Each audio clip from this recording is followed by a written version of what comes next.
right, Ken, we're taking bets here. Who's the next lawmaker that decides to get arrested? Okay. All right. Hey, I don't think Elizabeth Warren will. No, I don't think so either. I don't think I don't think it'll be Bernie. No, I don't think so either. Dude, it could be somebody we who's not even on our radar right now. Because I had no idea who Alex Padilla was. I don't think any member of the squad is going to do it. No, they're too because part of it is raising your level and awareness, brand awareness, right? So you go, you find somebody who's a prop because that's what it is. Hey, this is Jose. He's going to be a prop today. And you're like, oh, cool. It's like your stunt guy. Yeah. And then did you see the whole Brad, whatever his name was, Landon or whatever his name was? Did you see it? Oh, yes. It was as crazy as you thought the Padilla one was. Short of him grabbing the legs and holding on for dear life, it was so spectacular. Yeah. Clutching the wall, like grabbing for something on the wall to hold on to. He's like, you can arrest citizens. You can arrest citizens. You can't do it. Guess what, though? He had a tragedy. I'm happy to report I am just fine. I lost a button. I bet you did. Super. This is my wife. Sid Spectacular. You're like, Beard? Beard? What? Yeah, so this is part of the strategy here, Brother Chad. The Democrats seem to be willing to go into hearings and press conferences uninvited, interrupt, and get arrested, and then claim victimhood. Yeah. I think that's part of it leading up to 2026, man. They're hoping they can. But again, what are you doing? You're not winning an argument in this situation. You're just not. I mean, you're not. And the other thing is, too, the average person sees, man, that's kind of that's like the Padilla thing happened. And then, of course, over the weekend, the shooting. So that doubly makes it look like, you know what? You guys did the exact right thing. OK, that wasn't an overreaction. You did the right thing at a time when this is a heated world. And you saw Schumer out there going, we need more money to protect people. But this guy, this is theatrics, and you're doing it. People can see what you're doing and see through it. You're using people as a prop so you can further yourself. And, people like AOC and stuff, we're right. It's got to be somebody who is in the periphery but wants to be part of the squad or wants to be part of the conversation. It can't be somebody who's already on TV because that doesn't really do them any good. Right. And people expect that from them. Fetterman, never. No, Fetterman, no, he's out on that. What do you think? There's some members fighting over who gets to be next? Yeah, I want him. He looks like a real person that everybody's going to say is a super victim. No, I want him. No, I want him. It's going to be Jerry Nadler. Hands off me. Oh, my Lord. And it's the opposite, right? Because if you ask the Republicans if they could go capture somebody who was here illegally and carry them in, they would do that. Look at me doing my bit for America. Oh, my. Did you hear the Tucker stuff? I'm sure you heard some of it, right? No, man. Okay. So this is Tucker's look, I've had Tucker on my national show a few times. He's always been a cool dude. Nice to me. The reality is he's got a part to play. And I like the fact that he's a contrarian and he does his own thing. But this is him and Ted Cruz. And I'm telling you what, there's a time when you're like, this is a little uncomfortable. How many people live in Iran, by the way? I don't know the population. At all? No, I don't know the population. You don't know the population of the country you seek to topple? How many people live in Iran? 92 million. Okay. Yeah. How could you not know that? I don't sit around memorizing population tables. Well, it's kind of relevant because you're calling for the overthrow of the government. Why is it relevant whether it's 90 million or 80 million or 100 million? Why is that relevant? Because if you don't know anything about the country... I didn't say I don't know anything about Okay, what's the ethnic mix of Iran?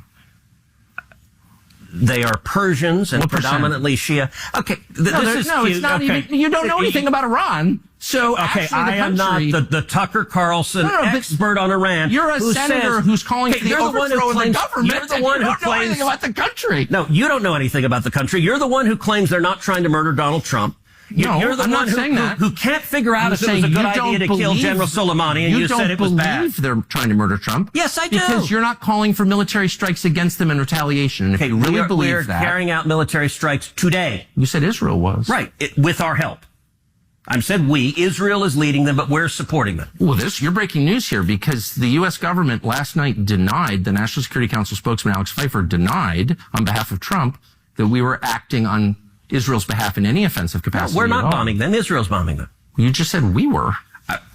We are supporting Israel. High stakes. You're a senator. If you're saying the United States government is at war with Iran right now, people are listening. Okay.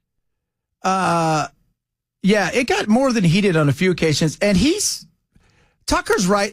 Tucker smugs and he laughs, and there is, let's be real, much like Ted Cruz, even though the beard softened him a little bit, you kind of sometimes want to punch him in the face, even though you might be like me, like, man, you feel like a weasel.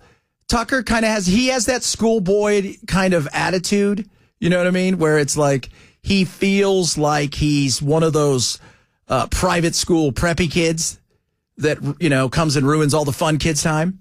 He comes across that way at times, but he's right. And I've heard the we a lot of times.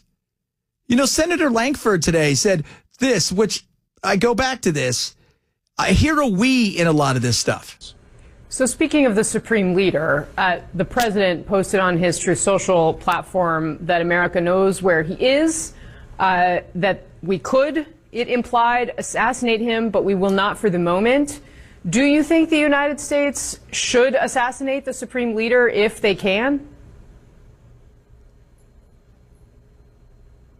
The assassination of any individual and any foreign dignitary or leader on this, but we most certainly need to have regime change in Iran. This is the same regime that's threatened America and Americans. This is the same regime that oppresses their own people, that they use the money that they get from oil money to be able to put towards terrorism, to be able to kill us and our allies. They chant death to America in the streets. We definitely need a new regime there, but that's not necessarily saying that we need to be able to assassinate the Ayatollah as well. But we definitely need to have new leadership there. Why do we need new leadership? Well, because they're not nice to us. A lot of places aren't nice to us. We'd like them to do it themselves, because you know what? It sticks a lot better than when we tried, as you've seen. We did not stick the landing in Iraq and Afghanistan. So I hear a lot of we, and that's just my concern. Nobody's debating whether or not they're good people, bad people. But I do think it's a fair question that why does it feel like we are, trying to replace? What was Colin Powell's old thing that he used to say? He said, with Iraq, we broke it, so we had to fix it. You own it. You broke it, you bought it. I feel it's the same thing here. Do we just hand this? Israel is not going to occupy Iran. Good luck with that one. And I don't know who the next guy up is. That's always the scary thing. It's a crapshoot. Could be the greatest guy in the world. Could be the guy that's like, no, I've talked to Pakistan. They're just going to give us a nuclear weapon. Because they also are not fans. And they came out today and have since said, if you do anything, first of all, Israel's not going to nuke Iran. That's not in their best interest. That's not in anybody's best interest. And the other thing is Pakistan saber rattles like a lot of people. It's easy to do, especially when you have a nuclear weapon. That should be a warning to all of you out there who get to become a dictator one day. That's what I tell my kids. The first thing you do when you take over a nation is figure out how to get a nuclear weapon. Who do you think, I was thinking about this. I know Saudi Arabia really wants one bad. It's hard to think they haven't bought one yet from somebody. It's hard. You figured they would have. They've got the resources. They've got the areas that they need locked down with the people who could help them get something. It's hard to think they haven't purchased one yet. We'll see. It's interesting. Several of you chimed in about the Social Security. And I know, a lot of people say, well, that's our money. We contribute to Social Security. And Yes, it is. But here's the thing. I give, everybody, we give a certain amount of money into Social Security. But because we're living longer now, it works out to be for every dollar we put into, Social Security and Medicare and all that kind of stuff, we essentially take $4 away from it. Hence the reason why we're having so many issues. That's why you need so many people who are continuing to work to put into the system to keep it solvent. And I don't know what they're going to do with the robots when the robots take over. They'll take care of us, I guess, and they'll fix us. But so they could probably suck our blood, whatever robots are going to do. But that's why we do contribute. But you got to think, when people retired back in the day, as we were talking about earlier, you retired at 60, 62, you maybe lived to 65 or 66. Nowadays, man, it's your second wind. So that's why the austerity measures, and we as a nation, as individuals, we don't want austerity.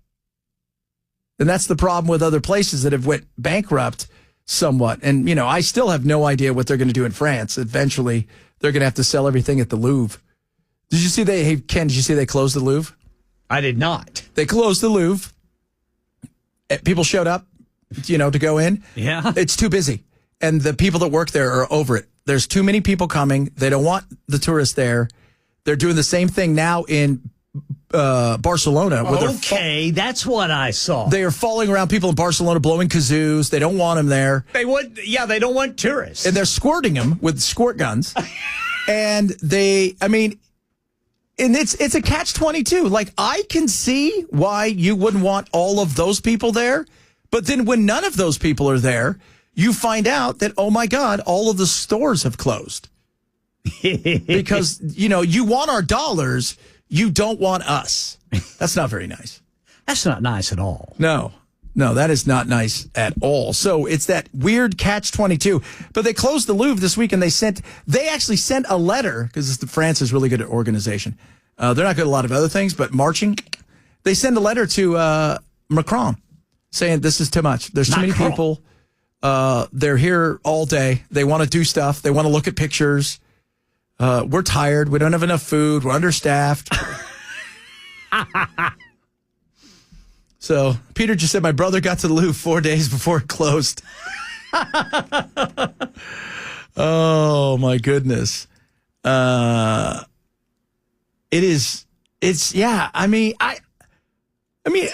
even here, you'll hear people, complain about how many people are here. It's that weird thing, though. Everybody likes the tourism bucks, but they don't want the tourists. Right. Don't want to rub elbows with people. No. When I was a kid growing up, I loved going to Disneyland, when I didn't want the tourists, but I also understood that's why it's here. And if it was just me, well, guess what? Probably wouldn't have stayed open very long. Oh, boy. Oh, coming up, crazy audio for my man, Ken. Yes, sir. And I'm going to ask Ken a serious question about last night. If you guys miss any of the show, we always say, shame on you, grab the podcast. It is the Chad Benson Show, Super Talk 99.7.